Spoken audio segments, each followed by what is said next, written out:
All right, gang. Let's go ahead and get started. Welcome back to the Dharma Doors. I'm MC Owens, and this is the San Francisco Dharma Collective. And tonight we're going to read another sutra.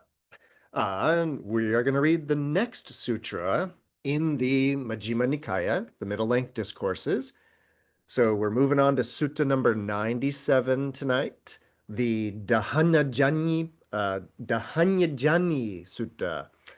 Dhanañjāni is a Brahmin, and so you might remember that we are in the little section of the Majjhima Nikāya where it's a bunch of little sutras that are all sort of directed towards Brahmins. So if you've been coming to Dharma Doors for a while and you've been, if you've been studying along with us, you know that depending on who the Buddha is talking to, the teaching changes. And we noticed that there was a little section, this was a couple of months ago, where the Buddha was sort of dealing with a bunch of kind of philosophers in a way, like people that wanted to argue doctrine. And so the Buddha argued doctrine with them. But with these Brahmins, there hasn't been a lot of argument about doctrine.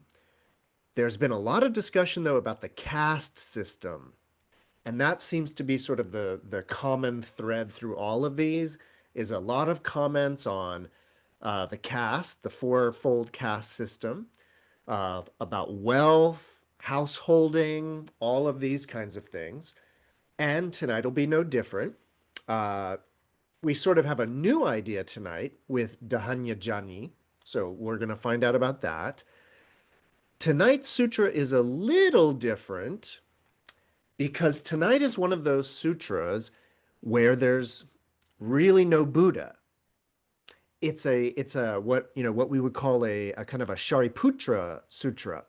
So it's a teaching, but it's a teaching being given by Shariputra.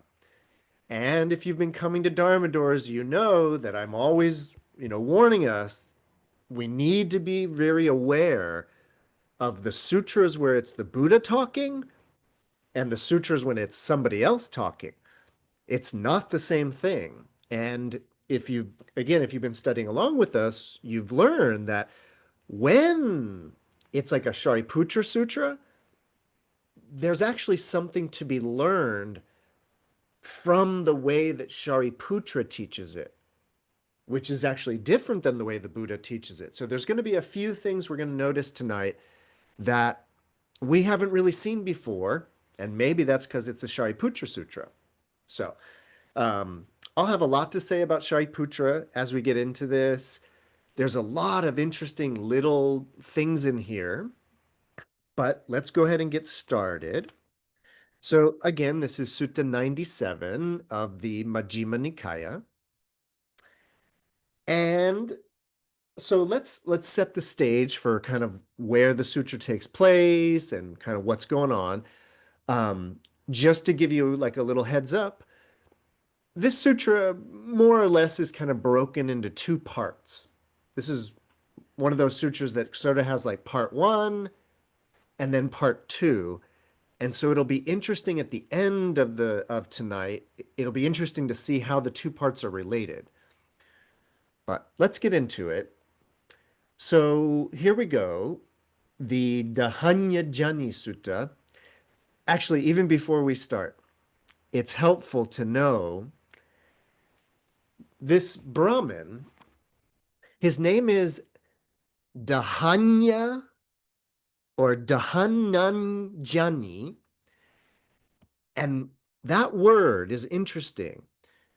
So Jani is the Pali version of in Sanskrit what would normally be Jaya, and Jaya is like a victor, a winner, and so this person's name, Dahanya or Dahanan, that word means wealth, or the root of that word is Dahan or Dahana. And you might be thinking, that sounds a lot like Dana, which means to give, the exact opposite.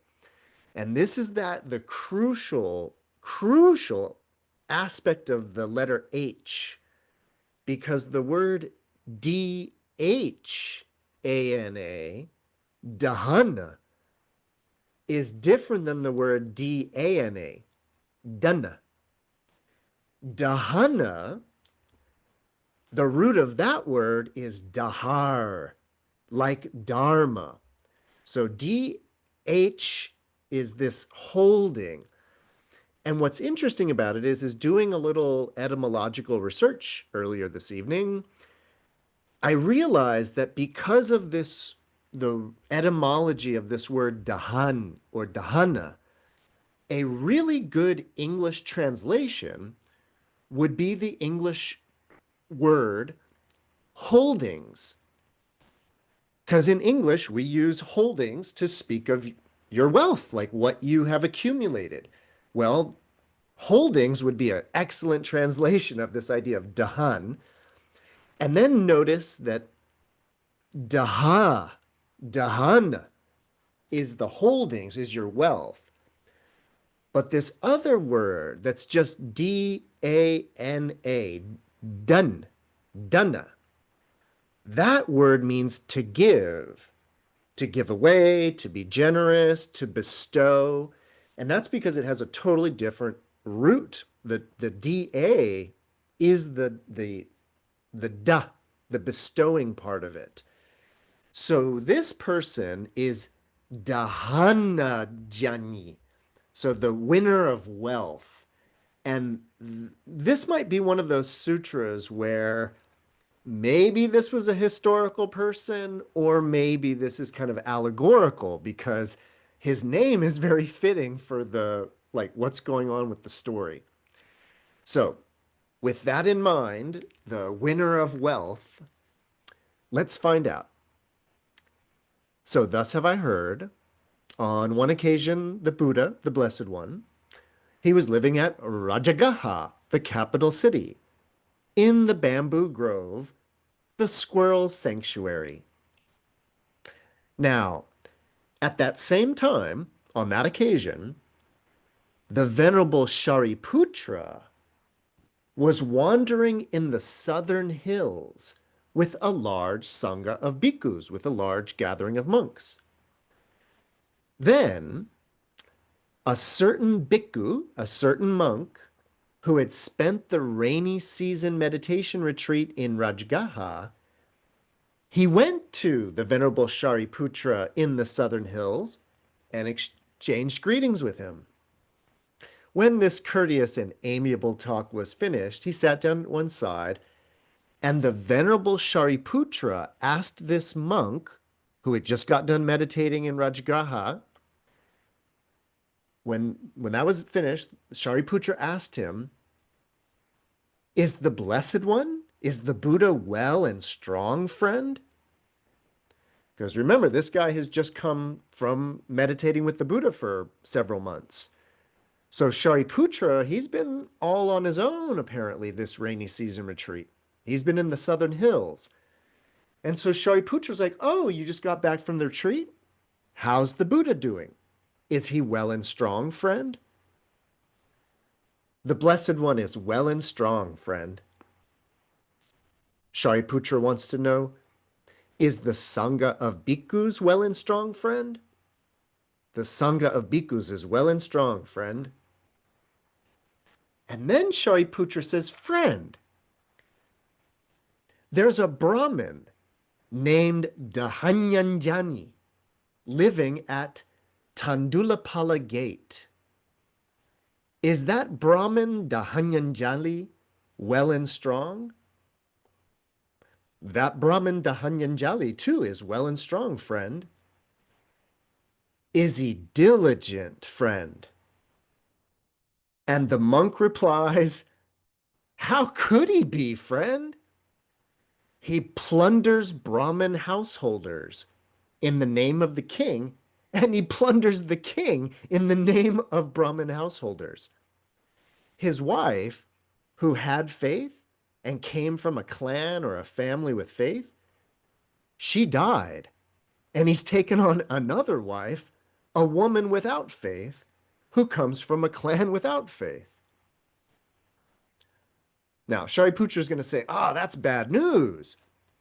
But there's a little backstory, and it has to do with the Tandulapala gate. So Shariputra is asking, how's the Buddha doing? He's doing great. How's the Sangha doing? It's doing great. How's that Brahmin doing? Oh, he's well and strong, but he's not very diligent. Now, the problem is that this person, Dhanañjāni, is a tax collector. And what it is that he is in charge of this Tandupala gate. And if you're coming and going through this gateway in and out of Rajgaha, then you have to pay a tax. The problem is, and this is the backstory that we kind of need to know going into this, the problem is that Dhanañjāni is skimming off the top. He's stealing from the tax money. And that's what the monk means when he says, how could he be diligent? He plunders Brahmin householders for the king, meaning he's like collecting taxes for the king, but he's stealing from the householders. But then he's also plundering from the king by stealing from the household. Like he's stealing from both people by taking. And then he has this problem of that he used to have a wife.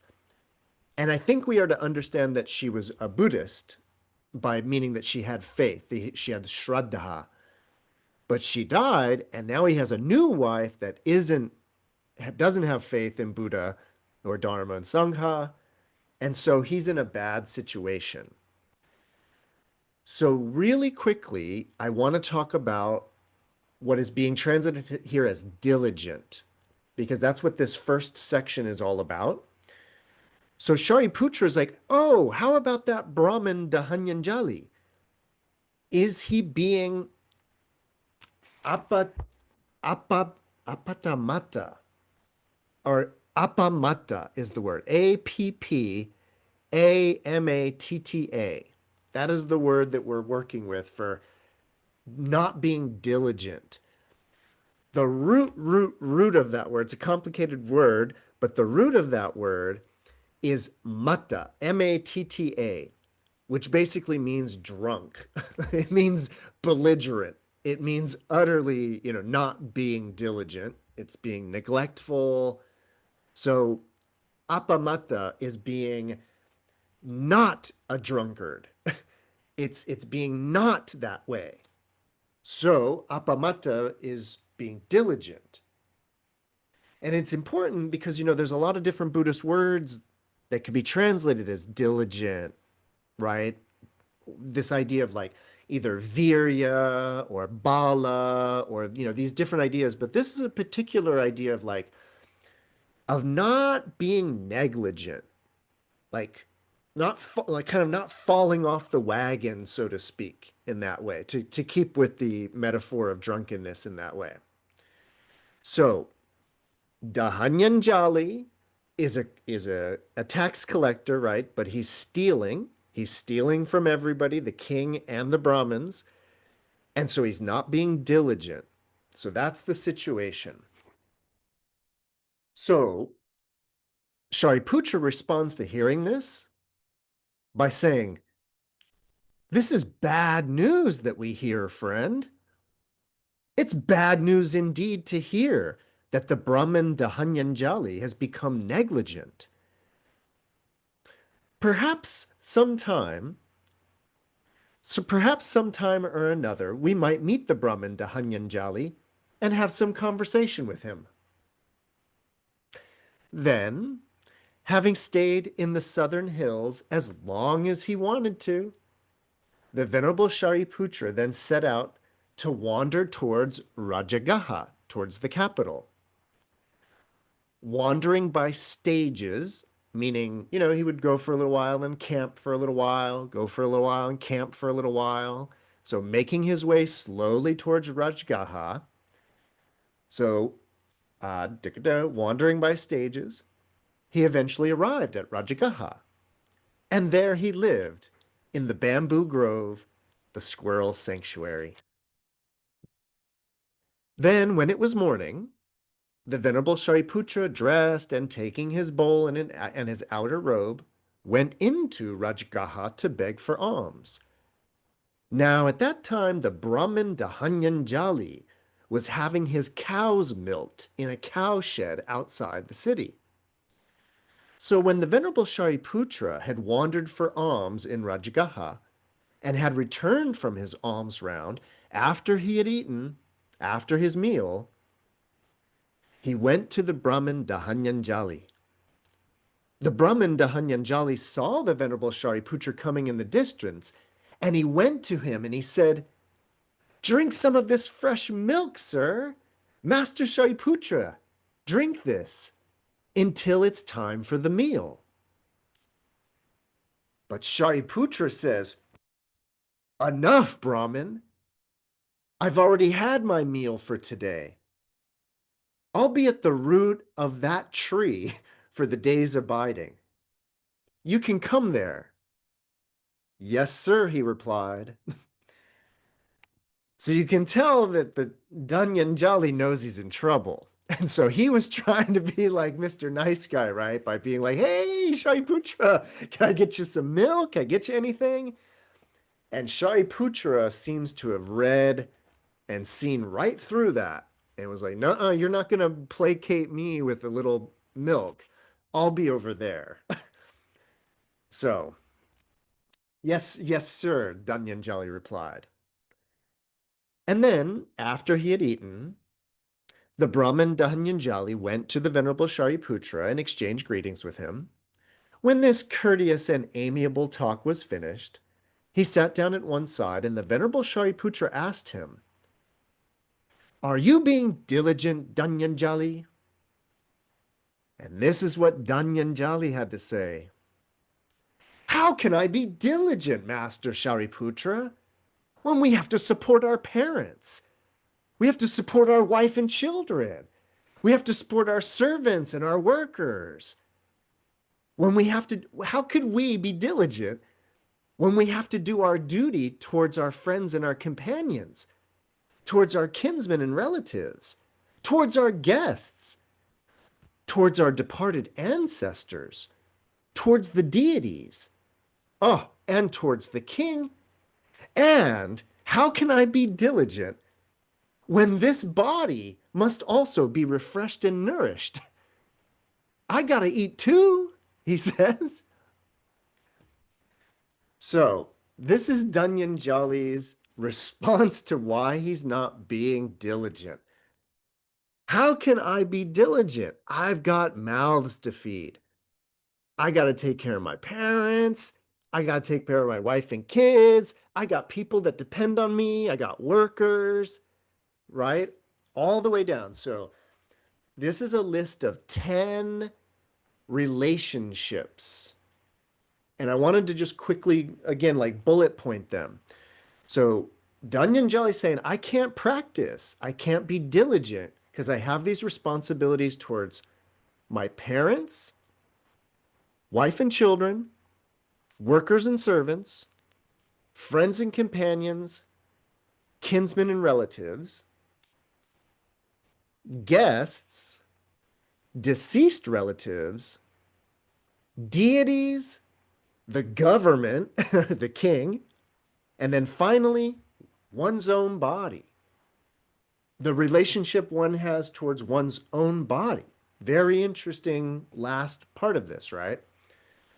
So that's his excuse. I got mouths to feed. That's why I'm stealing money from the taxes.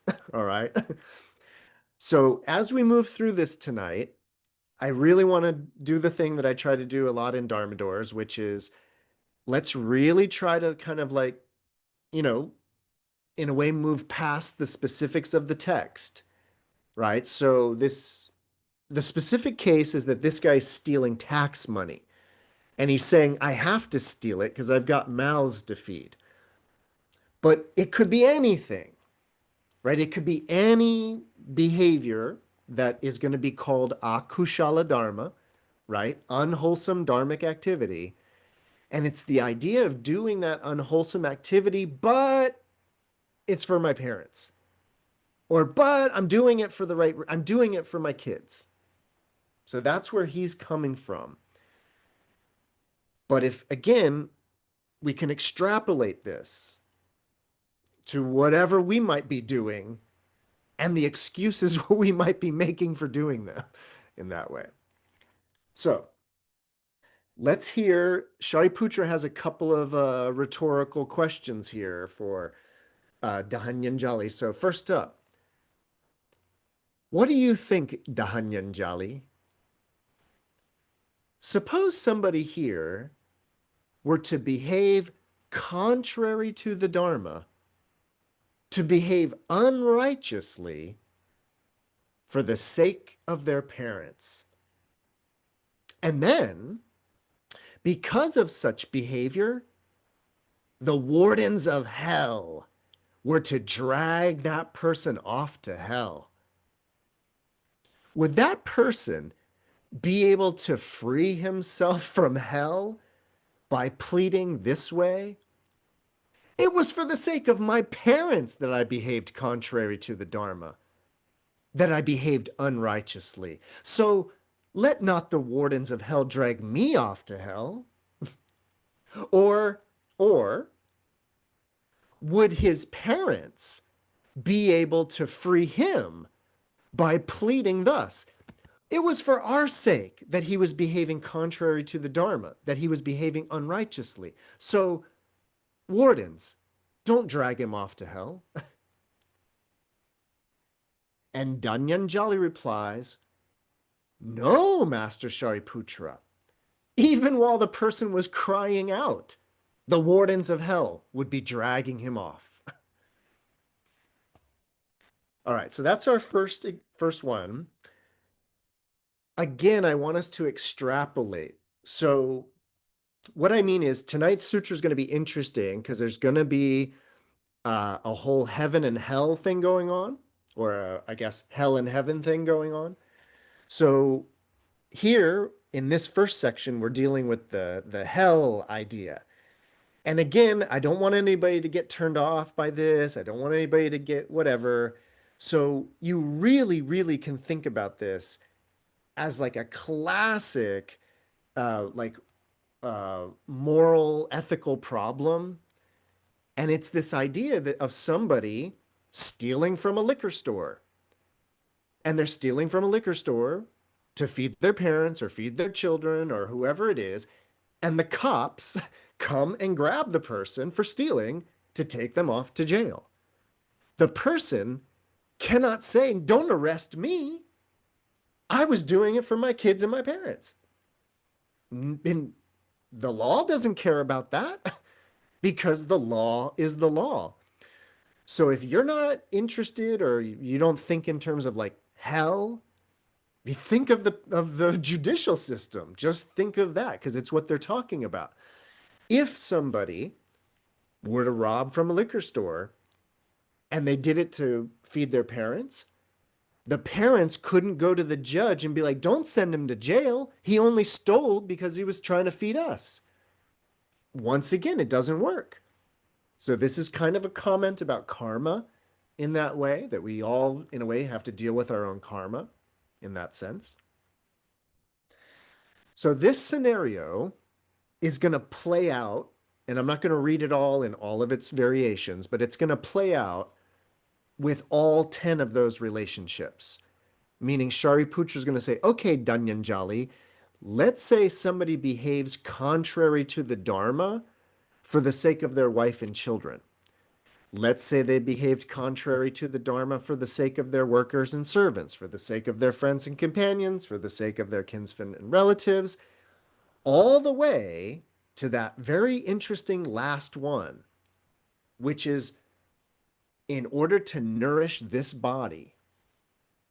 I stole in order to nourish this body. All right. So again, I'm not going to go through every variation, but any questions or comments just about the general formula of Shariputra saying, what do you think? If somebody behaved contrary to the Dharma for any of those 10 people or any of those 10 relationships, that all kind of makes sense, the logic that Shariputra's dropping. By the way, I do want to also point out we've reached another point. We've reached this point in Dharma Doors in our study where a sutra like this is just going to say, what do you think, Dhanyapali? What if somebody were to behave contrary to the Dharma? But this sutra isn't telling us what that means. It it trusts that at this point we know what that means. So I kind of wanted to make that clear. And so just in case you didn't know in that way, to be contrary to the Dharma in this case, it's really referring to what I mentioned earlier with that idea of kushala dharma, akushala dharma, traditionally the sort of the 10 wholesome or unwholesome actions: killing, stealing, lying, malicious speech, idle speech, harsh speech, ill will, holding wrong views. I left a few out. It's not off the top of my head, but those ideas of kushala dharma, right? The the idea of morality. That's what we're talking about. So, okay.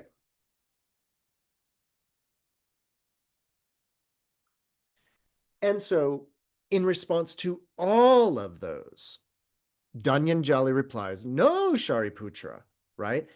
Even while the person was crying out, "But it was for the sake of nourishing my own body that I stole from the liquor store." Even while the person was crying out, the wardens of hell would be dragging them off. Now, Shariputra's next line of reasoning. So I'm over, by the way, on paragraph or section 16, if you're following along. What do you think, Dhanañjāni? Who's better? One who, for the sake of his parents, behaves contrary to the Dharma, behaves unrighteously, or one who, for the sake of his parents, behaves according to the Dharma, behaves righteously? Master Shariputra, Dhanañjāni replies, the one who, for the sake of his parents, behaves contrary to the Dharma, behaves unrighteously, that person is not the better. The one who, for the sake of the Dharma, sorry, for the sake of his parents, behaves according to the Dharma, behaves righteously, that person is the better. Behavior in accordance with the Dharma, righteous behavior, is better than behavior contrary to the Dharma, unrighteous behavior. Shariputra replies then, Dhanañjāni, there are other kinds of work, profitable and in accordance with the Dharma, by means of which one can support one's parents, and at the same time, both avoid doing evil and practicing merit. So now we get to sort of this is what this sutra is all about. Right livelihood in that way, right? So it's this idea. This is, of course, one of our steps on the Noble Eightfold Path, right livelihood. Dhanañjāni being a Brahmin, being a tax collector in that way, we are to understand, of course, that he's a lay follower of the Buddha. I do think we are to understand that Shariputra wouldn't care so much about this person if he wasn't already a member of the Sangha. In that way, I think we are to understand that when Shariputra was like, "Oh, what about the Brahmin Dhanañjāni? Is he being diligent?" I think Shariputra, it's because he's already a member of the Sangha, the lay, the householder community. So at that point, this idea of who's better, Dhanañjāni, the person who for their parents behaves according to the Dharma or against it. And, it's pretty obvious. It's a pretty straightforward answer here. But this is, of course, how a lot of the sutras work, which is this form of, rhetorical questions in that way, where the person has to admit, yeah, it's obviously better if for the sake of somebody's parents that they behave according to the Dharma than against it. So it's not so much that there's some major point being proven here, but Shariputra is forcing Dhanañjāni to admit it, that it would be better in that way. And then, of course, in section 17 through 25, all of this gets repeated with, what do you think, Dhanañjāni? Who's better? One for the sake of their wife and children goes contrary to the Dharma or behaves in accordance with the Dharma. How about for one's workers and servants, for one's friends and companions, for one's kinsmen and relatives, all the way to that last one, which is for the sake of refreshing and nourishing their body. What about somebody who behaves contrary to the Dharma in order to do that versus somebody who behaves in accordance with the Dharma? Who's better? Right? Master Shariputra, the one who for the sake of refreshing and nourishing this body behaves contrary to the Dharma, who behaves unrighteously, they are not the better. The one who for the sake of refreshing and nourishing this body behaves according to the Dharma, behaves righteously, they are the better. Behavior in accordance with the Dharma, righteous behavior, is better than behavior contrary to the Dharma, unrighteous behavior. Dhanañjāni, there's other kinds of work in the world, profitable and in accordance with the Dharma, by means of which one can refresh and nourish this body, and at the same time, avoid doing evil and practice merit. All right. So that concludes part one, this conversation where Shariputra has basically gone to set Dhanañjāni straight, right? Because he had veered from the path. Like that was the idea. So, part one, questions, comments, ideas. There's really not a lot of details there. I know it's really the second part where all of this sort of comes together. Yeah? Cool. So part two, I have that starting at section 27. On a later occasion, so much later on, the Brahmin Dhanañjāni became afflicted, suffering, and gravely ill. Oh no. Then Dhanañjāni told somebody, come here, good man. Go to the Blessed One, go to the Buddha. Pay homage in my name with your head at his feet and say, Venerable Sir, the Brahmin Dhanañjāni is afflicted, suffering, and gravely ill. He pays homage with his head at the Blessed One's feet. Then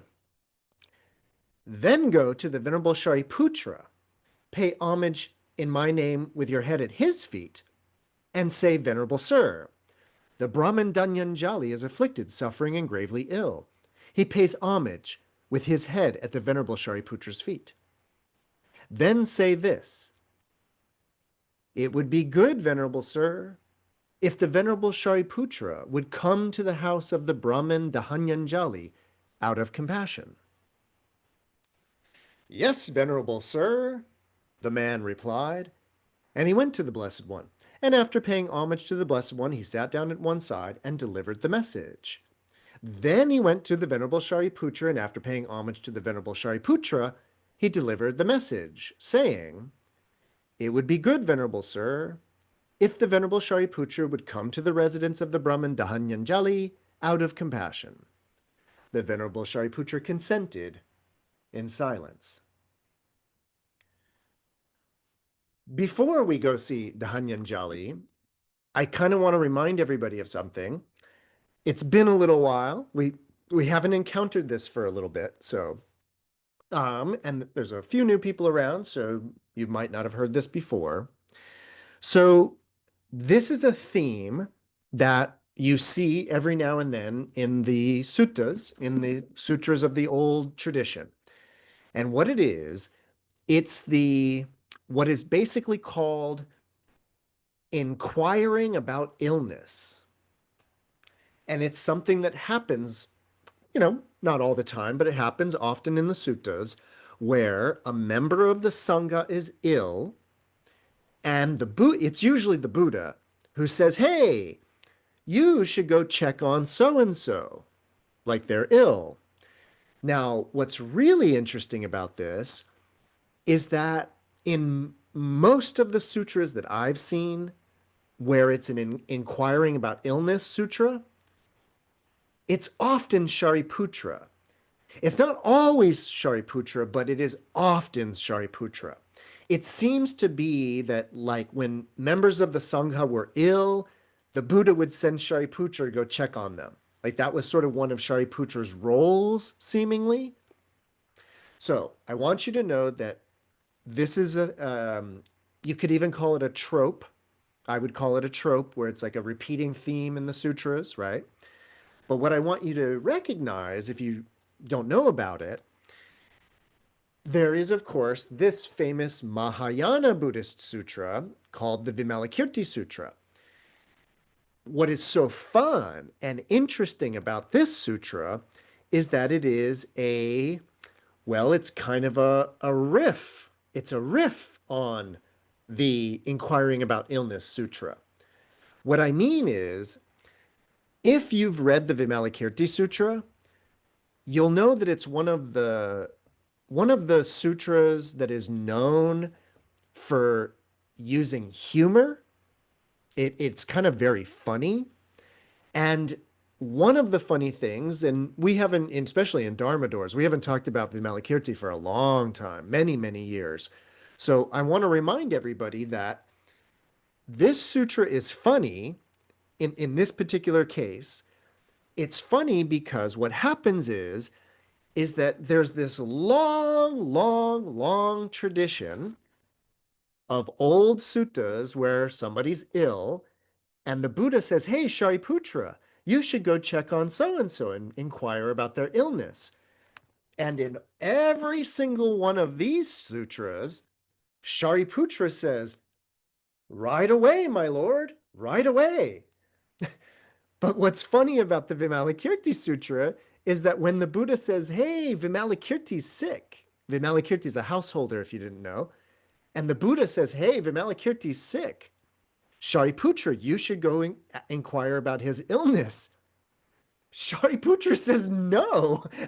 He says, basically, he says, "I can't go talk to that guy. He's too smart." And so there's a way in which the humor of the Vimalakirti Sutra, you'll miss it if you don't know that there's this long tradition of Shariputra willingly going and checking in on people, right? So it's kind of funny. It's a part of the humor again that he says no. And then actually what happens, if you haven't read it, is the Buddha goes to another monk, and that monk says, "No way. I'm not going to go visit that guy." And one by one, all of the Buddha's followers say, "I can't go visit that guy." Which of course makes you wonder, who is this guy that the smartest of the Buddha's followers will not even go touch him? Meaning that they won't even go like talk to him. So anyways, I remind you of Vimalakirti so that as we move into this traditional old school inquiring about illness sutra, we might pay attention, especially if you've read Vimalakirti, because there's like, I wouldn't say there's kind of it's not that they're referencing each other, but it's referencing the genre of inquiring about illness. Okay, so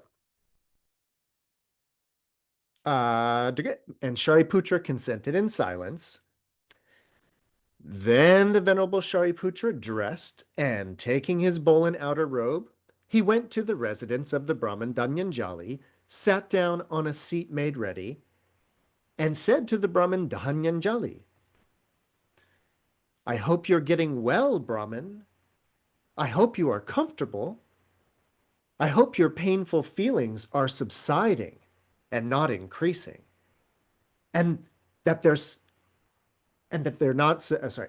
I hope your painful feelings are subsiding and not increasing, and that they're subsiding, not their increasing, is apparent. So I hope you're feeling better. But Dhanañjāni replies, Master Shariputra, I'm not getting well. I'm not comfortable. My painful feelings are increasing, not subsiding. Their increase and not their subsiding is what is apparent. It's just as if a strong man were splitting my head open with a sharp sword. So too, violent winds cut through my head. I am not getting well. I'm not comfortable. The painful feelings are increasing. It's just like a strong man were tightening a tough leather strap around my head as a headband. So too, there are violent pains in my head. I'm not getting well. I'm not getting better. It's just as if a skilled butcher or his apprentice were to carve up an ox's belly with a sharp butcher's knife. So too, violent winds are carving up my belly. I'm not getting well. I'm not getting better. It's just as if two strong men were to seize a weaker man by both arms and roast him over a pit of hot coals. So too, there is a violent burning in my body. I am not getting well. I am not comfortable. My painful feelings are increasing, not subsiding. Their increase and not their subsiding is what is apparent. And Shariputra replies, what do you think, Dhanañjāni? Which is better, hell or the animal realm? The animal realm, Master Shariputra. Which is better, Dhanañjāni? The animal realm or the realm of ghosts? The realm of ghosts, Master Shariputra. Which is better, Dhanañjāni? The realm of ghosts or the human realm? Oh, the human realm, Master Shariputra. Which is better, Dhanañjāni? Human beings or the gods of the four heavenly guardian kings? Oh, the gods of the heaven of the four guardian kings, Master Shariputra. Which is better, Dhanañjāni? The gods of the heaven of the four guardian kings or the gods of the heaven of the 33 levels? Oh, the gods of the heaven of the 33, Master Shariputra. Which is better, Dhanañjāni? The gods of the heaven of the 33 or the gods of the Yama heaven? Oh, the Yama heavenly gods, Master Shariputra. Which is better, Dhanañjāni? The Yama gods or the gods of the Tushita heaven, the god of the heaven of happiness? Oh, the gods of the Tushita heaven, Master Shariputra. Which is better, Dhanañjāni? The gods of the Tushita heaven or the gods who delight in creating the Nirmanarati heaven? Oh, the gods of the Nirmanarati heaven, the gods who delight in creating, Master Shariputra. Which is better, Dhanañjāni? The gods who delight in creating, the gods of the Nirmanarati heaven, or the gods who wield power over others' creations, the Paranarmita Vashavartan heavenly gods? Oh, the Paranarmita Vashavartan heavenly gods, the gods that wield power over other creations, Master Shariputra. What do you think, Dhanañjāni? Which is better? The gods of the Paranarmita Vashavartan heaven who wield power over others' creations or the Brahma world? Oh, Master Shariputra, the Brahma world, Shariputra.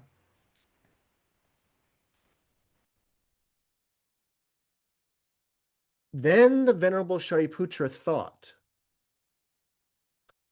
you know, these Brahmins are devoted to Brahma. They're devoted to the Brahma world. Suppose I teach this Brahmin Dhanañjāni the path to companionship with Brahma.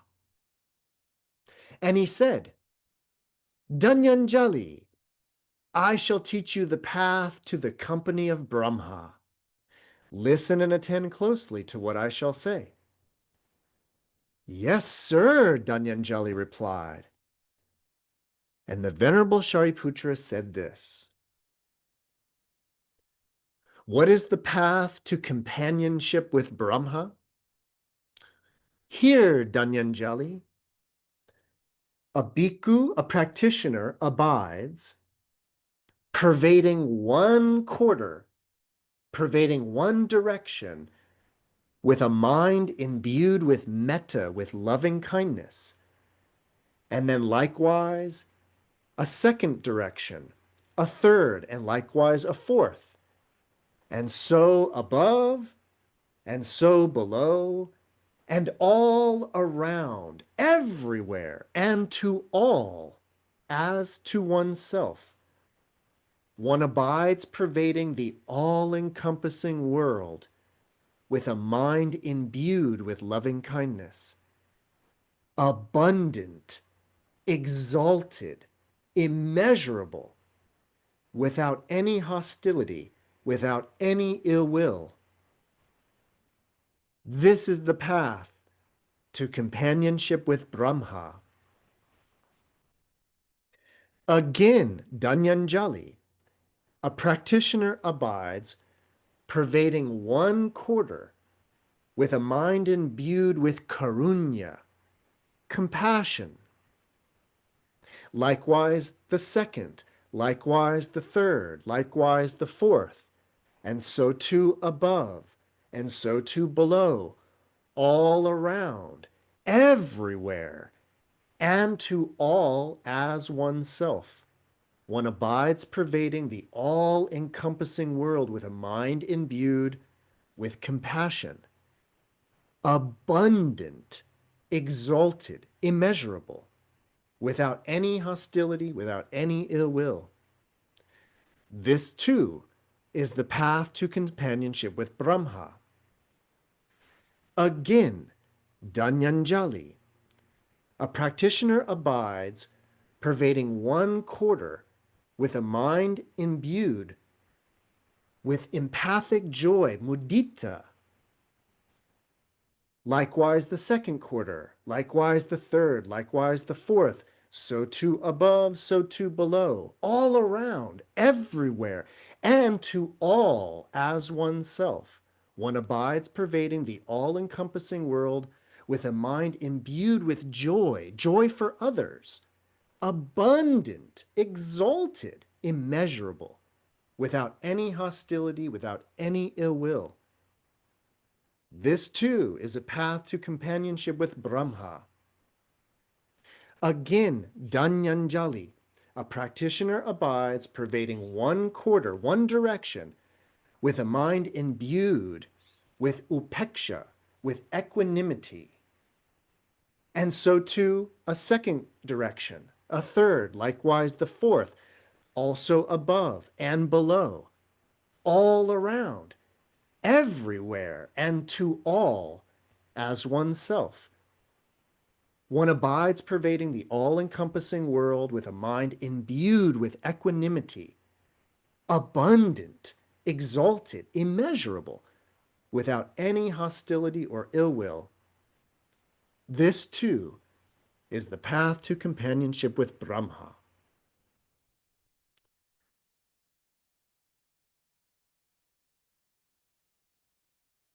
At that time, Dhanañjāni says, then, Master Shariputra, pay homage in my name with your head at the Blessed One's feet. and say, Venerable Sir, the Brahmin Dhanañjāni is afflicted, suffering and gravely ill. He pays homage with his head at the Blessed One's feet. Then the Venerable Shariputra, having established the Brahmin Dhanañjāni in the inferior Brahma world, Shariputra rose from his seat and departed, while there was still more to be done. Soon after the Venerable Shariputra had left, the Brahmin Dhanañjāni died, and he reappeared in the Brahma world. Then the Blessed One, remember the Blessed One's back in the squirrel sanctuary. Then the Blessed One addressed all the bhikkhus, saying, Bhikkhus, Shariputra, having established the Brahmin Dhanañjāni in the inferior Brahma world, has risen from his seat and departed, while there was still more to be done. Then the Venerable Shariputra went to the Blessed One, and after paying homage to him, he sat down at one side, and he said, Venerable Sir, the Brahmin Dhanañjāni is afflicted, suffering, and gravely ill. He pays homage with his head at the Blessed One's feet. But the Buddha replies, Shariputra, having established the Brahmin Dhanañjāni in the inferior Brahma world, why did you rise from your seat and leave while there was still more to be done? Shariputra replies, Venerable Sir, I thought these Brahmins are devoted to the Brahma world. Suppose I teach the Brahmin Dhanañjāni the path to companionship with Brahma. And the Buddha replies, Shariputra, the Brahmin Dhanañjāni has died and has reappeared in the Brahma world. That's it, period. Svaha, that's the end of the sutra. So let's dissect the end of the sutra. So this is what I meant when I started tonight by saying we need to remember that this is a Shariputra sutra. And that doesn't mean that it's like all good in that way. Like just because it's Shariputra doesn't mean it's like pure wisdom in that way.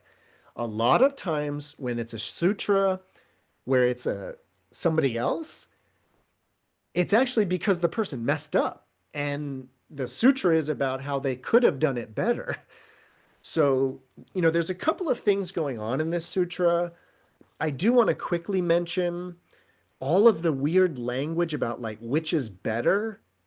Which is better, being like an animal or a human? And this even started in the first section, right? Where it was, which is better? Somebody who like sticks to the Dharma for their parents or somebody who doesn't? And I just want you to notice that at least I've never seen the Buddha use that kind of language. That language of who's better. Notice that Shariputra does it, though, with this householder person. So I think it's important to recognize that there's like you might call it upaya, maybe, maybe not, but there's like a certain level of discourse going on between Shariputra and a householder, which is very different than, say, a discourse between the Buddha and, say, a bhikkhu in that way.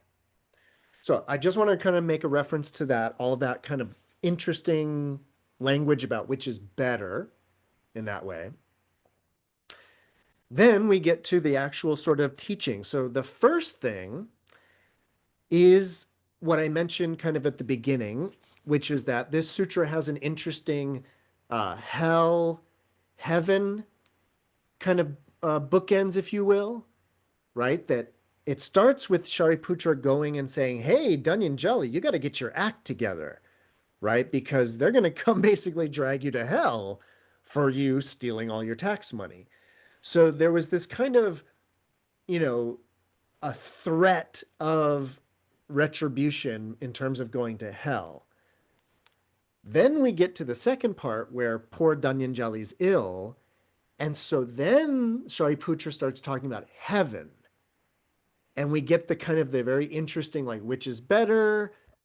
Again, animals are humans. Oh, humans. Well, which are better? Gods are humans. Gods. Well, which are better? These gods or these gods?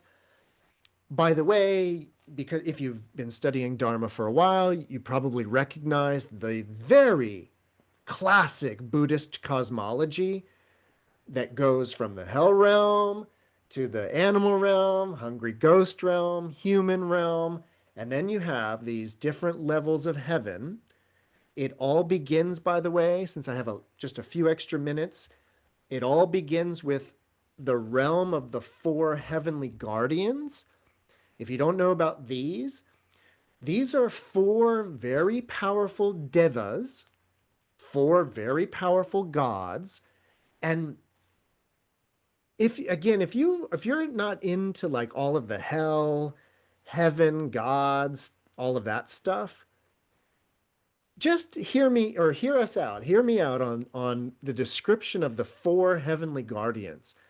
So these four heavenly guardians have these heavenly abodes, these heavenly palaces, and they are at the extremities of the four directions. So there's a god in the east, north, south, and west. And these guardians are said to create a force field that keeps dangerous cosmic rays from coming and invading the earth. Sounds like an atmosphere to me. So you could understand the four heavenly guardians as the personification of the atmosphere.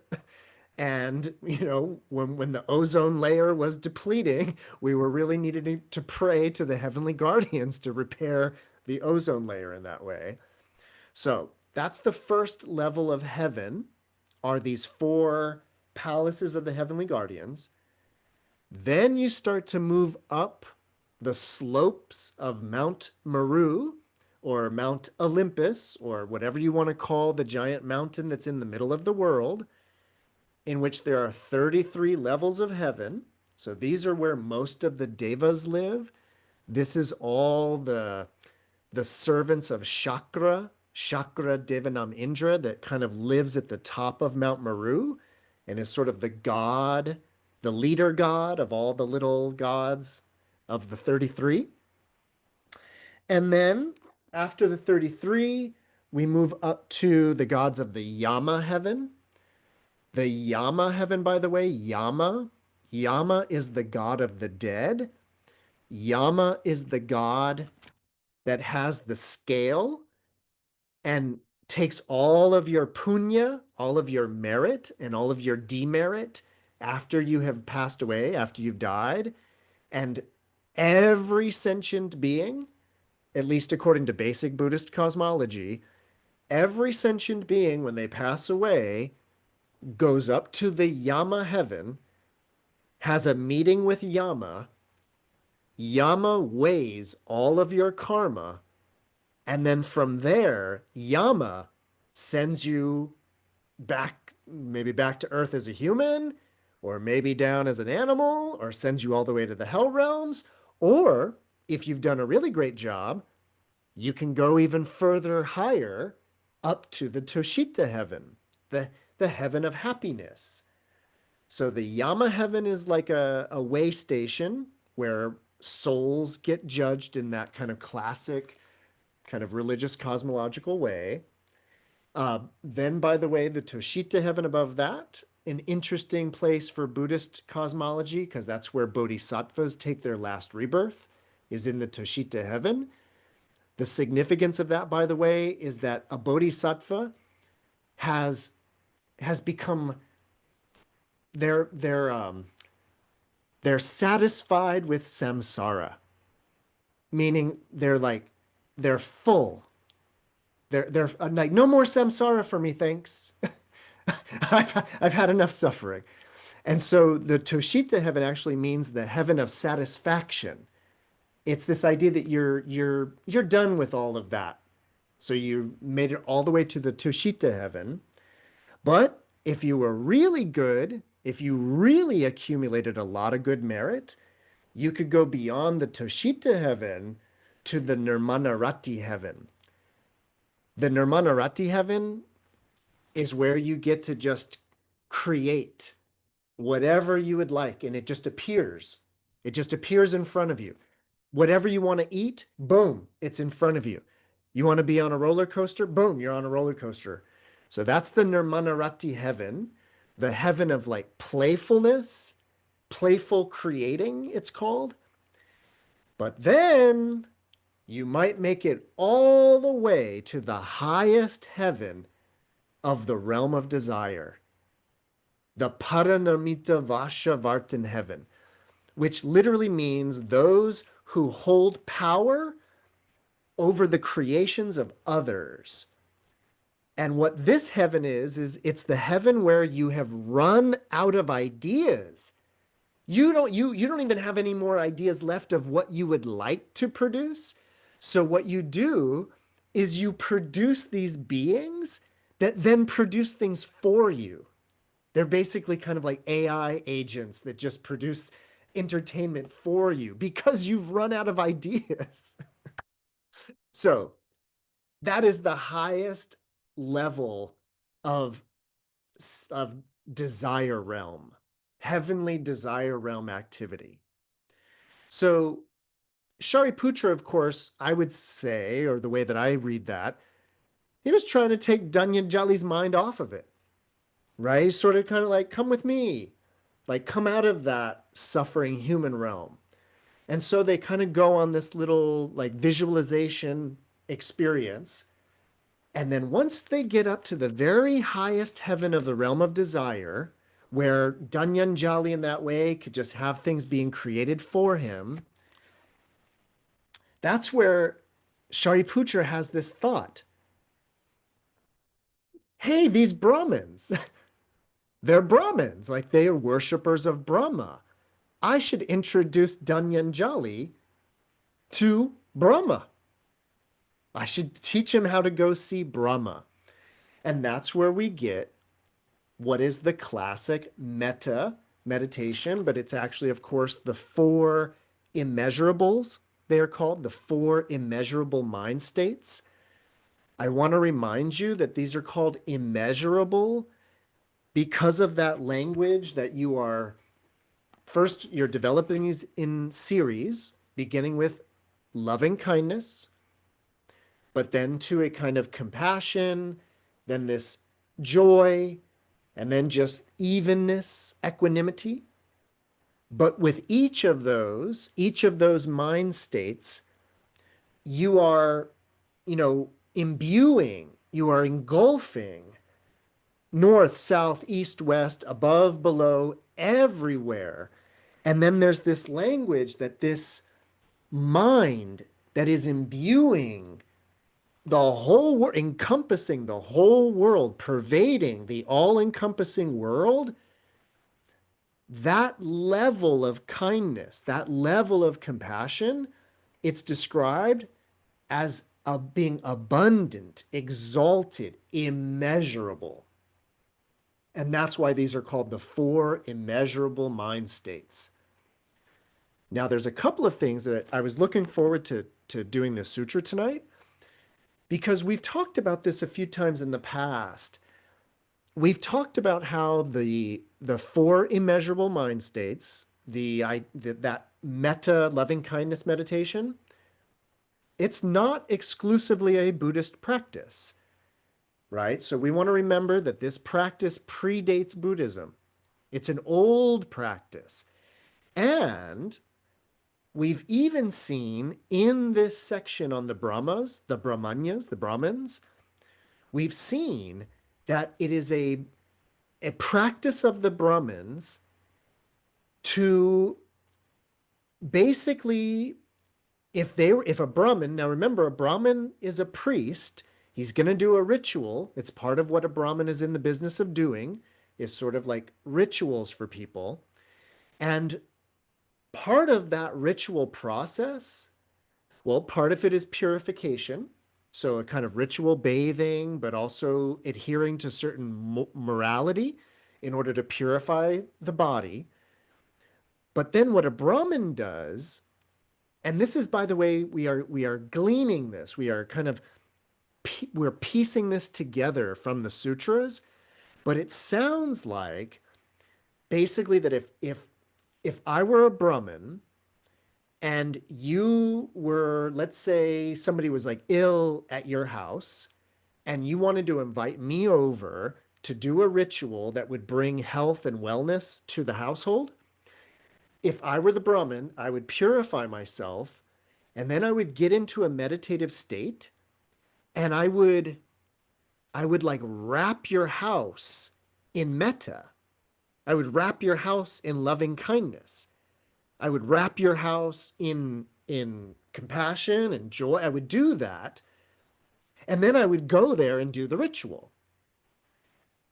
The point is that it seems, and again, this is just being pieced together from Buddhist sutras, so definitely don't take this as indicative entirely of what Brahmins were doing. But according to the Buddhists, the Brahmins were doing a kind of metta loving kindness practice, but it seems to have been very specifically directed towards either specific people, specific households, maybe like specific sides of town. Like if I was going to go to the east side of town to do my ritual, I would direct loving kindness towards the east, kind of an idea. So let me back up. First thing is that this practice is not a Buddhist practice, it's a pre-Buddhist practice. It's shared by Brahmins, except the Brahmins seem to do a very narrow version of it. And what Shariputra it introduces Dhanañjāni to is the Buddhist way of doing it, which is the north, south, east, west, above, below, all around to everybody as oneself. That's the very Buddhist aspect of it. And we've started seeing this from this section on the Brahmins, where we dealt with the caste system. And what makes Buddhism Buddhism, at least in Indian culture, is its extremely egalitarian nature. That one message that we've heard from the Buddha over and over again regarding the caste system is that when it comes to liberation, all are welcome. Like that's a Buddhist attitude. And so I kind of just want you to think about it this way. Based on the sutras that we've been reading lately, it would seem that a Brahmin like Dhanañjāni in that way, would normally not embrace lower caste people in their net of loving kindness. That seems to be the implication. Whereas the Buddhists don't have any problem extending loving kindness to all sentient beings everywhere. Okay, so that's that. But then we get this thing, this whole thing at the end about Shariputra only introducing Dhanañjāni to the inferior Brahma world practice. So this is something that I've sort of mentioned before. Now we're getting a sutra that is kind of like backing that up. But what I've said in the past is, for the Buddhists, at least the Buddhist in the Pali Canon, metta is a good little practice. It's a good little trick. I often say, if you're having trouble with the upstairs neighbors, they're being too loud, it's a great practice to extend loving kindness. But according to these sutras, that is not the be-all to end-all of meditation. In fact, again, this sutra is calling the metta, the loving kindness practice, an inferior practice. And it's inferior because it only leads to rebirth in the Brahma world. That's why. It doesn't lead to the ultimate relinquishment. There is still understood to be this kind of attachment to Brahma, attachment to God, attachment to religion, attachment to heavenly realms and heavenly abodes. So I kind of want to make it clear that this sutra is not saying it's a bad thing to do metta. No, no, no, no, no. It's obviously a good thing to do that, but it is not the be all to end all of Buddhist meditation. That is sort of I think the takeaway from this sutra is that the metta loving kindness practice is a good one, but it's not the final one in that way. So, uh, questions, comments, ideas about the last part or the whole sutra, but about the practice? Yeah, Maria. Excuse me. Okay, so thank you. I'm just a little confused about so what is the work that didn't get done that's showing him the rest of the path to ultimate liberation? Like, was he getting scolded there at the end? This is a very interesting ending. Is it open for interpretation? So yeah, I'm curious about that. Yeah.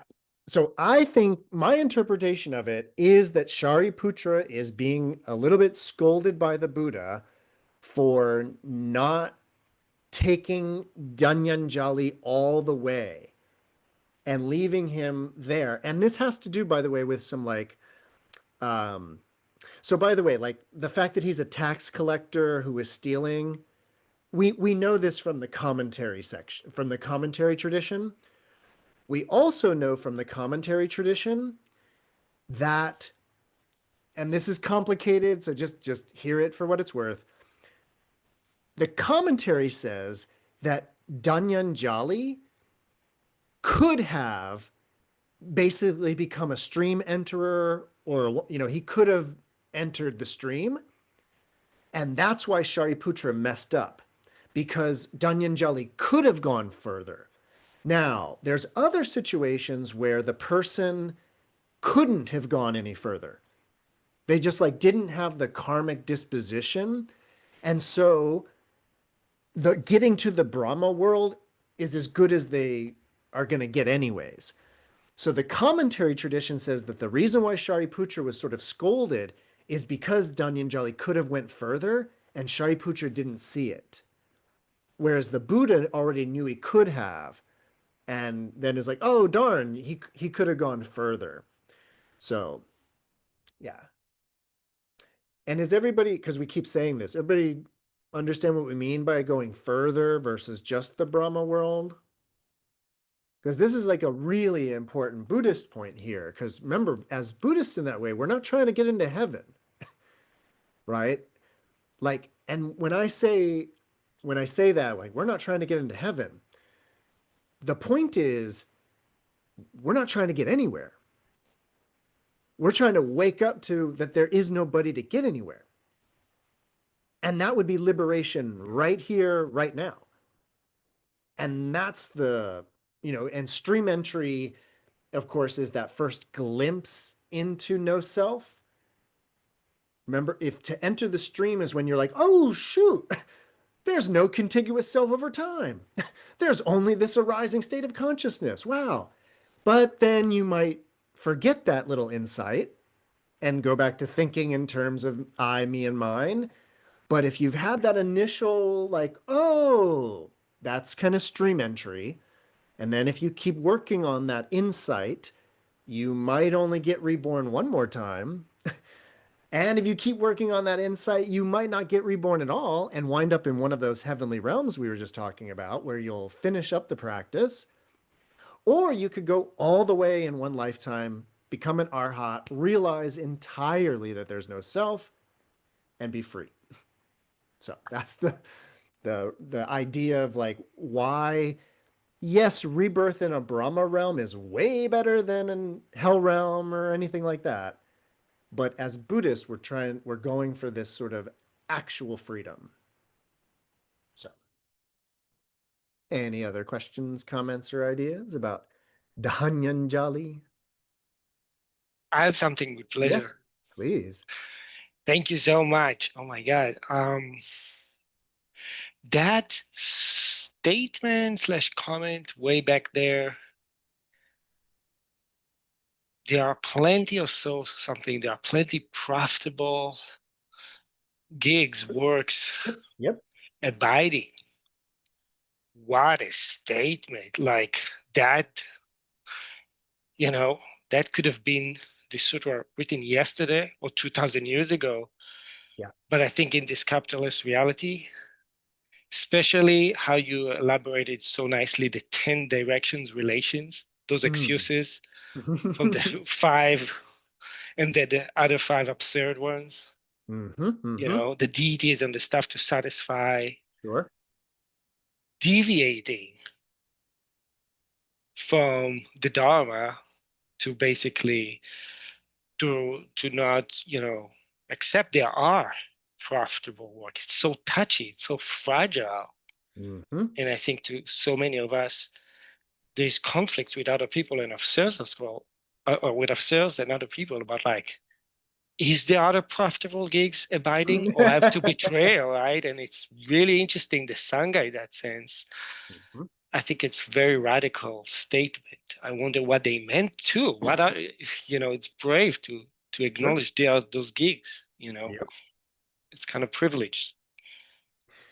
Yeah, and we will encounter more, but we have encountered at least one. It was a little while ago, but he was our householder who was a pot maker, and he made pots, and he left them out, and people took the pots and left lentils and left, chickpeas and things, and that was considered right livelihood. So, we are given some examples of what would constitute a householder life that is in accordance with the Dharma. So, but I hear you. I hear you, Ophir, that in the modern world, I mean, depending on how you define being in accord with the Dharma or not, depending on how you define that, it could be difficult to find profitable work that is in accordance with the Dharma. Yeah. But I think that the sutra definitely gives us a lot to think about in that way, though, right? Yeah, Robin. I think it seems like he's being disingenuous when he's saying, that I'm doing this for my family. And so it kind of, that's something. Whereas if a person is genuinely doing this for their child who's going to steal something, even the judge would say, they would say, well, I see your point. Maybe we will just slap your wrist or something like that. So it was the disingenuousness, I think, that really is his point. And they really go into all of the excuses, but Mhm. I agree, Robin. I think we are to understand that like this person has made a habit of doing this and then is using this excuse of like, but I have mouths to feed and I have all of that. And Shariputra is saying, what does you having mouths to feed have anything to do with you going against the Dharma? Like those two don't have anything to do with each other. You've made up a situation where they do. So I think that that's very different, of course, than like one situation where somebody kind of steals the proverbial loaf of bread for the starving child. That is different than, yeah, what you're kind of noting is what seems like a disingenuous series of excuses to just, yeah, totally. So awesome. All right. Well then, that'll do it for the Dhanañjāni Sutra, Jani Sutra. So that'll be it for tonight's Dharma Doors. Thank you all for being here, of course. I always appreciate the company. We are going to move right along, probably on to the next sutra in the Brahmanya section. So if you want to check that out, join me next Sunday night, 7 o'clock.